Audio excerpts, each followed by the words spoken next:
I got the divorce papers by email while I was still in the desert. 13 years of marriage ended in a PDF attachment. My name is Naomi Carter, 42 years old, Staff Sergeant with the 82nd Airborne. I'd been in Kandahar for 4 months when Ben decided he was done waiting. The subject line read, "Let's be adults about this." The message itself was 3 sentences long. He'd already filed the paperwork. He'd already emptied our joint account. He'd already moved his new girlfriend Jenna into our house in Spokane. I read the email twice, closed my laptop, took a shower in the communal stall, got dressed for my shift, and said nothing to anyone. When I got back to my bunk that night, I replied with one word: understood. That was it. No argument, no begging, no threats. Wilson, my bunkmate, noticed something was off. "You good, ma'am?" she asked, not looking up from her book. "Yeah," I said. "Just some stuff back home." She nodded, and that was the end of it. Military women know when to leave things alone. Truth is, I wasn't surprised. 6 months before deployment, things had changed. Small things. Ben stopped asking about my day, started working late at the dental office where he handled billing, started hitting the gym 3 times a week but never seemed to break a sweat. New clothes, new friends I never met, new passwords on his phone. I didn't confront him, didn't start checking his messages or following him around. That's not who I am. But I wasn't blind either, so I made some quiet moves of my own. Nothing dramatic, just precautions. I secured important documents in a storage unit across town. Birth certificate, marriage license, house deed with only my name on it, thanks to the VA loan, military benefits paperwork. I moved my grandmother's necklace and my mom's old silver to the same unit things that mattered. I also opened a separate account at a different bank and started diverting part of my pay there. Not enough that he'd notice, but enough that I wouldn't be starting from zero if things went south. The night before I deployed, he hugged me at the airport and said, "Stay safe, okay?" His eyes were dry, like he was saying goodbye to a coworker, not a wife heading to war. I should have known then, but part of me still hoped I was wrong. I wasn't. What he didn't know was that I'd prepared for this moment, and what he didn't understand was that I never start fights, but I do finish them. I met Ben at a friend's barbecue in 2010. I was home between tours, staying with my buddy Jada in Spokane. He was finishing a business degree but ended up working admin at a dental practice instead. Less stress, he said. We were married 8 months later. Ben used to say he was proud of my service, though he never quite understood it. His dad was a bank manager, his sister a pharmacist, military in his family. He'd ask when I was going to get a real job, not realizing that after 15 years, the Army was my career, not just a job I was killing time at. We bought our house in 2014. Nothing fancy, but it was ours. 3 bedrooms, small yard, quiet neighborhood. My name was the only one on the mortgage since the VA loan was in my name, but I added him to the deed because that's what married people do, share things. My dad died a year after we got married, heart attack while shoveling snow. My mom passed 3 years later, lung cancer, though she never smoked a day in her life. They left me some money, not a fortune, but enough that Ben and I could pay off our student loans and still have a cushion. I deployed 4 times during our marriage, Iraq twice, Afghanistan twice. Each time I came home, Ben seemed a little more distant, a little more restless, like he was playing a role he'd outgrown. "I didn't sign up to be a military husband," he told me once, after I mentioned possibly re-upping for another 4 years. "I'm tired of being alone all the time." I understood that. I did. But the Army was the only place I ever felt like I truly belonged. I was good at my job. People depended on me. In 2019, things started changing. Small stuff at first. Ben got irritated when I called during his guys' nights. Started talking about how his friend Mark had divorced his wife and was living his best life now. Started making comments about how we didn't really have anything in common anymore. I suggested counseling. He said we were fine, just going through a phase. Then came the late nights at work, the weekends away with friends I'd never met, the new clothes, the gym membership he rarely used. I should have confronted him, but that's not how I handle things. Never have. My dad taught me to think before I speak, to be sure before I act. So I watched, and I prepared quietly, because my gut was telling me something was coming, and in this life, you learn to trust your gut. 2 weeks after getting the divorce email, I was sitting in the mess hall when my phone buzzed. A notification from our bank app, another withdrawal, $88,500, almost everything that was left. I set my fork down and opened the app. The joint account balance was down to $22.37. Our savings, $47,000 we'd built up over years, was gone, completely transferred to an account I didn't recognize. Murphy, one of the women from my unit, glanced over. Bad news? I locked my phone. Nah, just some account stuff. That night, I called our bank from the base phone center. Turned out Ben had been moving money for weak small amounts at first, then larger ones. The big transfers started the day after I deployed. I hung up and stood in the hallway for a long time, watching soldiers laughing, calling their kids, their spouses, their parents' normal life happening all around me while mine was burning down. That's when Wilson found me. Heard from Alvarez you looked like you'd seen a ghost at dinner, she said. What's up?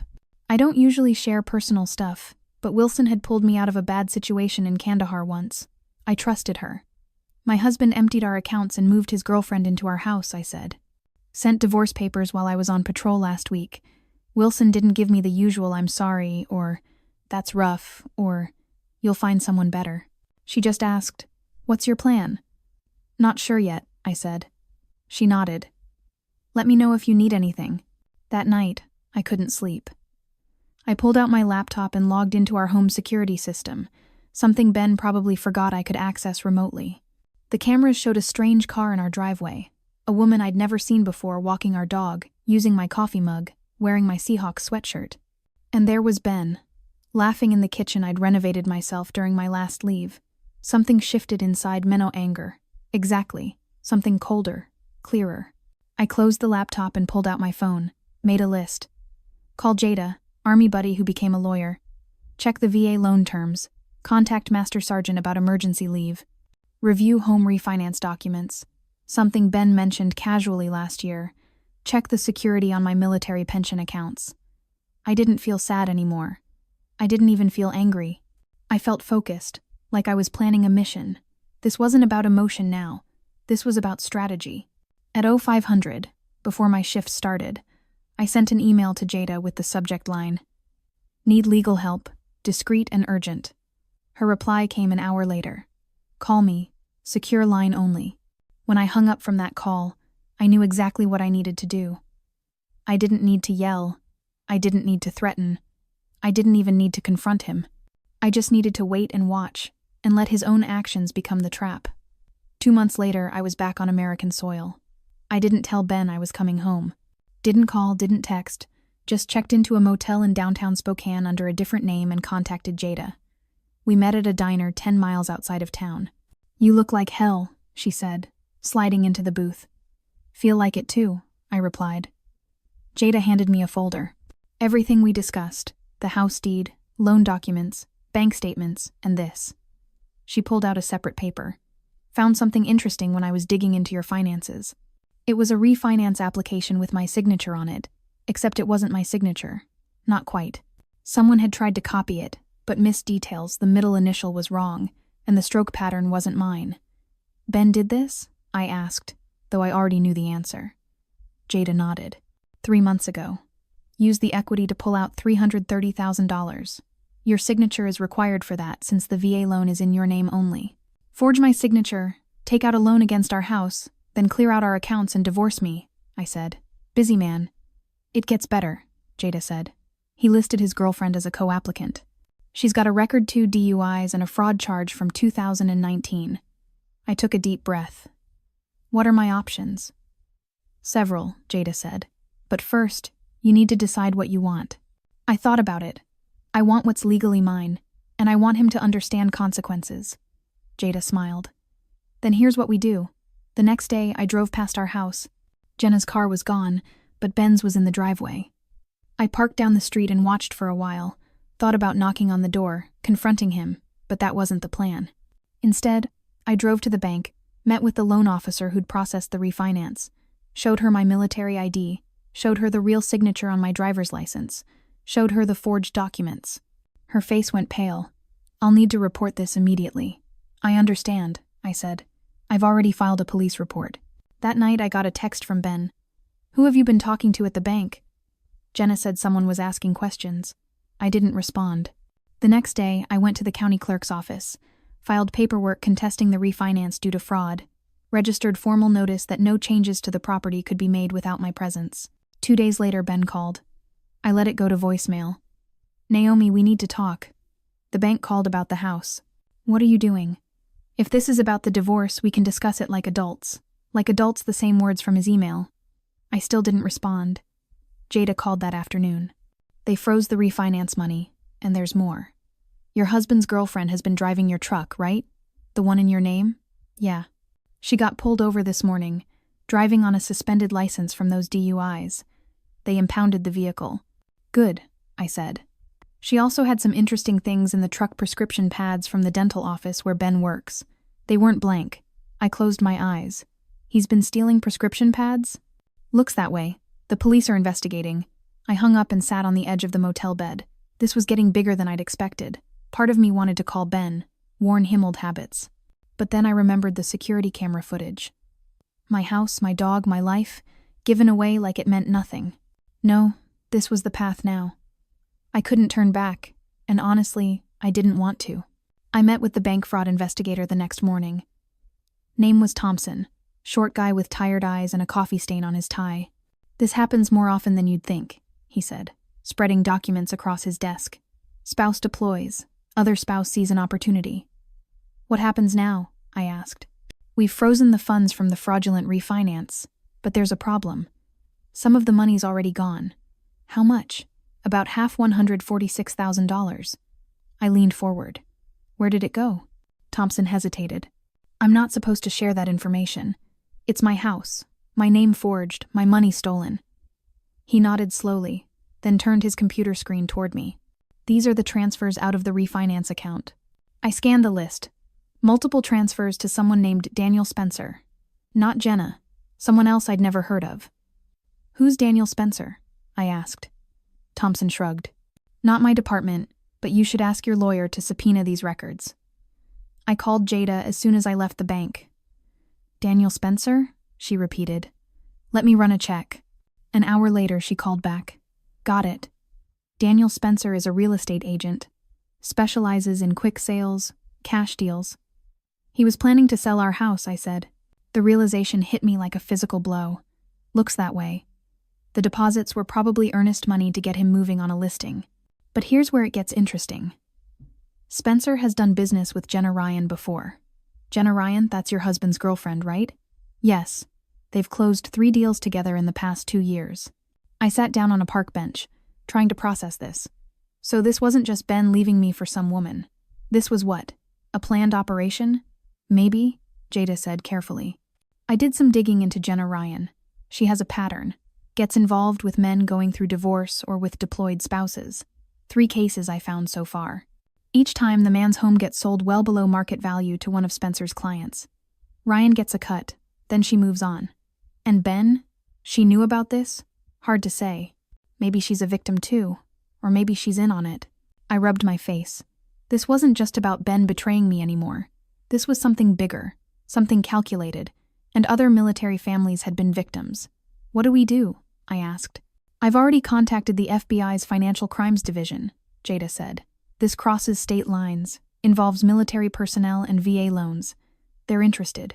That night, I sat in my motel room with a beer, thinking about everything, wondering if Ben had been playing me our entire marriage, or if he'd gotten swept up in Jenna's scheme, wondering if it even mattered.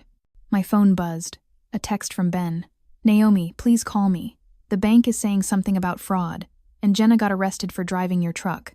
I don't understand what's happening. I stared at the message for a long time, then typed, Who is Daniel Spencer? 3 dots appeared as he started typing, then stopped, started again, stopped. Finally, I don't know what you're talking about. $146,000, I wrote. Multiple transfers. House listing. No response for 10 minutes then. It's not what you think. I turned off my phone and went to bed. The next morning, Jada called. FBI wants to meet. They've been investigating Ryan and Spencer for months. You're not the first, but you might be the case that breaks it open. For the first time since getting that divorce email, I felt something close to satisfaction, not because my marriage was over, but because the truth was finally coming out. I met with the FBI agents at their field office in Spokane, Agent Patel and Agent Donovan. They recorded my statement, Took copies of all the documents Jada and I had gathered. Your case helps establish a pattern, Patel explained. Shows intent. Organization makes it a conspiracy rather than isolated incidents. What about Ben? I asked. My ex-husband. The agents exchanged looks. We're still determining his level of involvement, Donovan said carefully. Did he ever mention financial difficulties, pressure to sell the house? I thought back. He kept saying we were house poor, that we should downsize. I didn't see the need. Our mortgage payments were manageable on my salary. Patel made a note. When did that start? About 6 months ago, around the time he must have met Jenna. And the refinance? Donovan asked. Never discussed it with me. He forged my signature while I was deployed. They asked more questions, took more notes. When we finished, Patel handed me her card. We'll be in touch. In the meantime, don't confront your husband or Ryan. We need to build this case carefully. I nodded. Understood. That evening, I drove to our neighborhood again, parked down the street from our house. Jenna's car was back, must have gotten it out of impound. Ben's car was gone. My phone buzzed. A text from Ben. We need to talk in person. Meet me at Riverfront Park tomorrow. I showed the text to Jada over breakfast the next day. Don't go, she advised. Nothing good can come from talking to him right now. I won't, I said, but I want to know what he's doing today while he thinks I'm meeting him. We drove to our house at 9:30 a.m., parked across the street. At 9:45, Ben came out, got in his car, and drove away, heading toward Riverfront Park. Now what? Jada asked. Now we wait, I said. 20 minutes later, a car pulled up, real estate agent logo on the door. Daniel Spencer. Jenna came out to greet him. They talked in the driveway, then went inside. Should we follow them? Jada asked. I shook my head. No need. I installed security cameras last year, interior and exterior. They upload to cloud storage. Jada smiled. You didn't mention that before. Never came up, I said, pulling out my phone. I opened the security app and angled the screen so Jada could see. Spencer and Jenna were in our living room. Spencer was taking photos. Jenna was pointing at features of the house. I turned up the volume. Should list by the end of the week, Spencer was saying. I've got a buyer interested, already cash offer, as usual. How much? Jenna asked. 420. We list at 470. They offer 420. Everybody's happy. What about the wife? Ben says she's causing trouble. Spencer waved dismissively. Military women are all the same. They make noise, but they've got deployments, responsibilities. She'll take a settlement to make it go away. I turned to Jada. You getting this? She was already recording the feed on her phone. Every word. I forwarded the security feed access to Agent Patel with a short message. Happening now. 30 minutes later, our house was surrounded by FBI vehicles. I watched from down the street as agents led Spencer and Jenna out in handcuffs. My phone rang. Agent Patel. Got them on tape discussing the fraud scheme, she said. Plus, conspiracy, wire fraud, and attempting to sell property under false pretenses. We're going to need a formal statement from you. Of course, I said. And Miss Carter, your husband just arrived at the scene. He's distressed. I looked down the street. Ben was standing on our lawn, hands over his mouth, watching as FBI agents carried boxes of documents from our house. What happens to him? I asked. That depends, Patel said, on what he knew and on what you want. I watched Ben for a long moment. 13 years of marriage, good years at the beginning, before whatever this had become. I just want what's right, I said finally. The federal case moved quickly. Jenna and Spencer both took plea deals, implicating each other and several other conspirators in what turned out to be a 3-state operation targeting military families. Ben maintained he knew nothing about the larger scheme. Said Jenna had convinced him I was hiding money, planning to leave him with nothing. Said the refinance was her idea, and he'd just gone along with it. Maybe that was true. Maybe it wasn't. Either way, he agreed to a settlement. Full restitution of the stolen funds, forfeiture of any claim to the house or my military pension, a signed confession about the forgery. In exchange, I didn't press charges. The divorce was finalized 6 months after that email from Kandahar. No fault, clean break, all things considered. On the day the last paperwork was signed, I got a call from Agent Patel. Jenna Ryan was sentenced today 8 years for fraud, conspiracy, and identity theft. Spencer got 12. Thought you'd want to know. Thank you, I said. There's something else, she added. We found evidence they've done this to 11 other military families. Your case helped us build the pattern. Those families might get their money back because of you." After we hung up, I sat on the porch of my rental apartment, watching the sunset, thinking about those other families, other soldiers who deployed thinking their homes and marriages were safe, only to come back to emptiness. I hadn't planned on being the one to bring down Jenna and Spencer's operation. I just wanted what was mine. But sometimes, things work out in ways you don't expect. My phone buzzed. A text from Ben. I never meant for things to end this way. I didn't respond. There was nothing left to say. A year later, I sold the house. Couldn't stand to live in it anymore. Too many memories. Too much betrayal in those walls. I used the money to buy a small cabin outside of Missoula, Montana. 2 bedrooms, 10 acres of land, a creek running behind it, no neighbors for miles. I took early retirement from the Army. 20 years was enough. I'd given enough. I got a dog, a German Shepherd named Scout, started doing carpentry work for locals. Nothing fancy, but it kept my hands busy and paid the bills. My military pension covered the rest. Sometimes I thought about Ben, wondered where he ended up. Jada heard he'd moved back to his hometown in Oregon, working at another dental office, starting over, I guess. I didn't hate him anymore.